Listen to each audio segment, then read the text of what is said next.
નમસ્કાર, સંદેશ ન્યૂઝના ડિજિટલ પ્લેટફોર્મમાં આપનું સ્વાગત છે અને હું છું આપની સાથે માલવી. કેન્દ્ર સરકારે નો ડિટેન્શન પોલિસીને ખતમ કરી દીધી છે. એટલે કે હવે કેન્દ્રીય મંત્રાલય દ્વારા શિક્ષણ પોલિસીમાં મોટો ફેરફાર કરવામાં આવ્યો છે. મંત્રાલયે નો ડિટેન્શન પોલિસીને ખતમ કરી દીધી છે. આ નિર્ણય મુજબ હવે ધોરણ 5 અને ધોરણ 8ના જે નાપાસ થનારા વિદ્યાર્થીઓ છે તેમને ફરીથી નાપાસ જ કરવામાં આવશે. આ વિદ્યાર્થીઓને પોતે જે ધોરણમાં હતા તે ધોરણ પાસ કરવા માટે વધુ એક તક આપવામાં આવશે. આ નવી પોલિસીનો ઉદ્દેશ્ય એ જ છે કે વિદ્યાર્થીઓને શીખવાની ક્ષમતામાં વધારો થાય અને શૈક્ષણિક જે પ્રદર્શન છે એમાં સુધારો થાય. કેન્દ્રીય શિક્ષણ મંત્રાલયે વિદ્યાર્થીઓમાં શૈક્ષણિક પ્રદર્શનમાં સુધારો લાવવાના આશયથી આ પોલિસીને બંધ કરવાનો નિર્ણય લીધો છે. આ પોલિસી અંગે ઘણા વર્ષોથી ચર્ચાઓ ચાલતી હતી.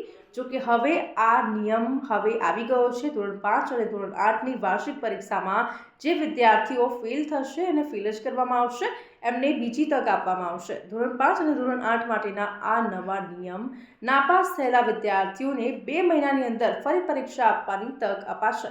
આ પરીક્ષામાં પણ નાપાસ થશે તો તેમને આગામી ધોરણમાં પ્રમોટ નહીં કરવામાં આવે. સરકારે એવી પણ સ્પષ્ટતા કરી છે કે ધોરણ 8 સુધી કોઈ પણ વિદ્યાર્થીને શાળામાંથી કાઢી મૂકવામાં નહીં આવે. વિદ્યાર્થીઓના ભણતરમાં વધુ સુધારો કરવા માટે કેન્દ્ર સરકારે આ નિર્ણય લીધો છે.